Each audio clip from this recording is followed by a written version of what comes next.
The House at Blackthorn Hill. Chapter 1. The Rival.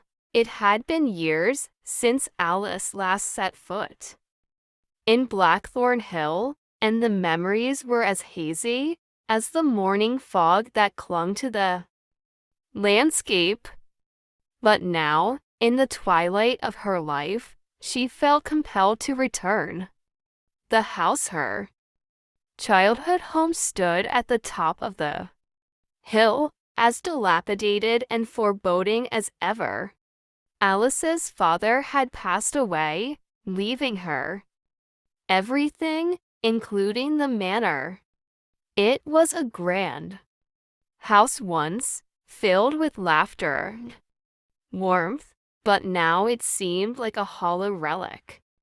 The ivy that had crept over the stone walls seemed to mock the decay, winding its way through broken windows like nature itself was reclaiming the land. Her car crunched up the gravel driveway, the tires scraping over the rough, uneven surface. She glanced out the window, her gaze drifting over the familiar path leading to the front door. She hadn't been there in over 20 years, and the sight of it stirred up old memories she had long buried. She had heard the rumors, of course, the strange noises in the night, the lights that flickered in the upstairs windows, the tales of the strange figures seen wandering the grounds at dusk. But Alice had never believed in such things. It was just old gossip, meant to spook the curious and the foolish. Yet, as the house loomed before her, she couldn't shake the feeling that something was wrong. Chapter 2. The first night, Alice sat in the parlor, the old fireplace crackling with the embers of a fire she had started herself. The smell of damp wood and mildew lingered in the air, and the house felt cold, despite the warmth of the fire. She glanced around the room. The furniture was covered in dust sheets, as if the house had been abandoned for years, even though she knew her father had lived there until his death. She had planned to spend a quiet evening unpacking, but the house seemed to have other plans. The old grandfather clock in the corner chimed midnight, and the house creaked and groaned as if it were alive. Alice froze, listening intently.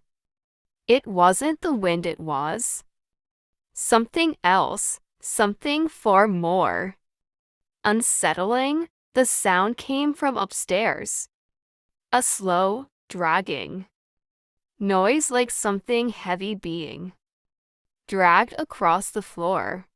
It stopped, and then there was a soft thud, followed by what sounded like whispering voices, muffled but distinct. Alice's heart raced. She had heard the rumors, of course, but she wasn't a child anymore.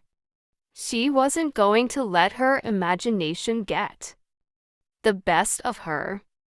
She stood up and grabbed a flashlight from her bag.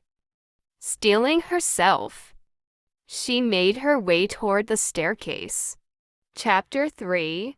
The Discovery. Alice ascended the creaking stairs, her breath shallow as she tried to steady her nerves.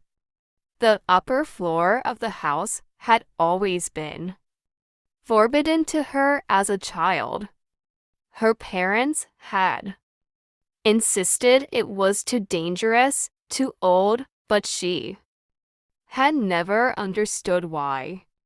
Now, as an adult, she found herself wishing she hadn't come back. The hallway stretched out before her, darkened, oppressive. The flickering light from her flashlight barely illuminated the walls, which seemed to close in on her as she moved forward. The whispers grew louder, though still distant, like someone or something was just out of sight. She reached the first door and hesitated.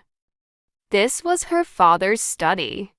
Her fingers brushed against the doorknob, but something stopped her. A sense of dread washed over her, but she pushed it aside.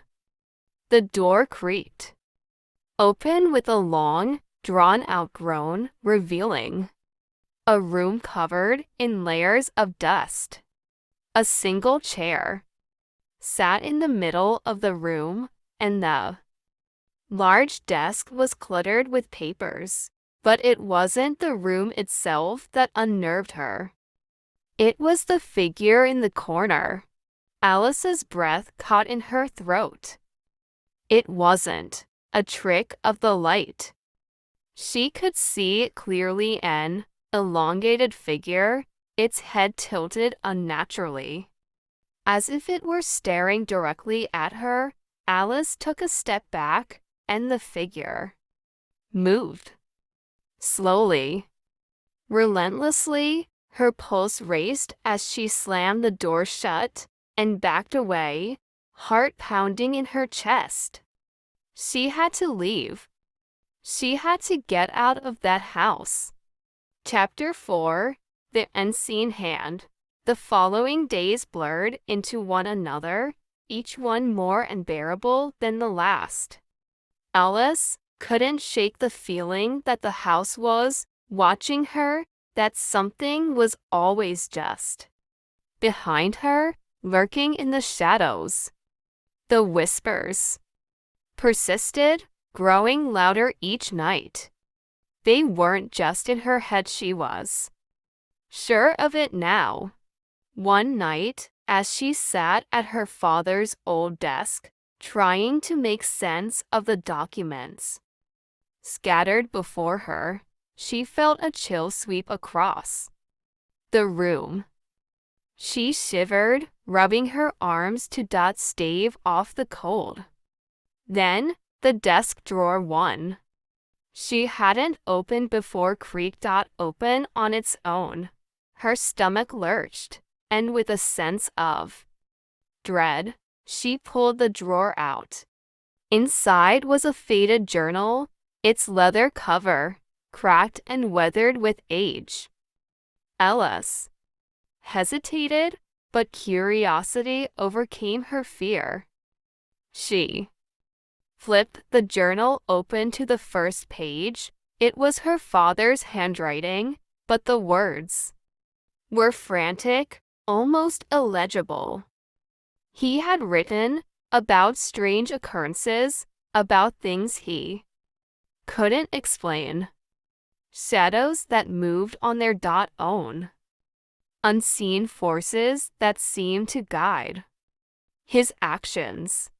And then, near the end, he had written something that sent chills down her spine. They are here. The house is alive. It wants me. It wants all of us. I've tried to leave, but it won't let me go. No one leaves Blackthorn Hill.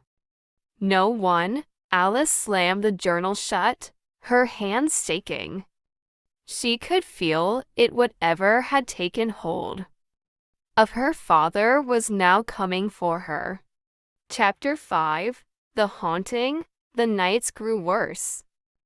The whispers turned into growls, low and guttural, echoing through the walls.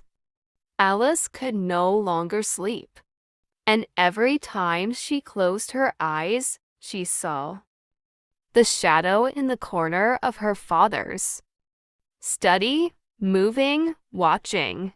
One evening, she decided to leave. She packed her things, ready to escape, but as she reached the front door, she felt it. A cold hand, cold and clammy, wrapped around her ankle. She screamed, but the house itself seemed to absorb the sound, leaving only a deafening silence. Her heart pounded as she turned to see nothing but empty air. And yet, the grip on her ankle remained. She tried to pull away, but it was as if something was holding her in place. The house was alive, she realized. It had always been alive. And now it was hungry. Chapter 6. The Final Descent. The final days in Blackthorn Hill were a blur of terror. Alice no longer knew what was real. Shadows shifted at the edge of her vision, and whispers followed her every step. The house seemed to pulse, its walls breathing in time with her own frantic heart.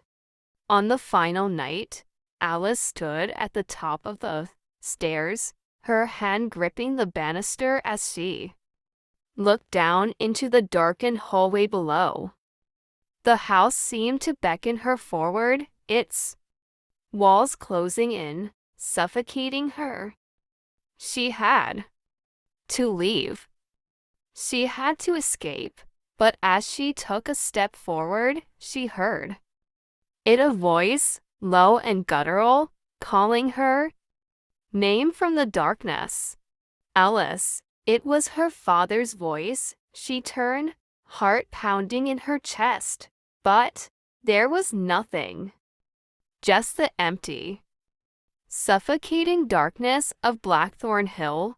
And then, as if the house had claimed her at last, the floor beneath her feet gave way, and Alice fell into the endless abyss below. Chapter 7. The Legacy. The house at Blackthorn Hill stands still, untouched by time, waiting for its next inhabitant. The rumors persist, the whispers carry on the wind, and the shadows shift in the dark. Some say Alice never left. Others say the house took her soul, just as it had her father's. But one thing is certain, Blackthorn Hill is never truly empty. It waits, always. The end.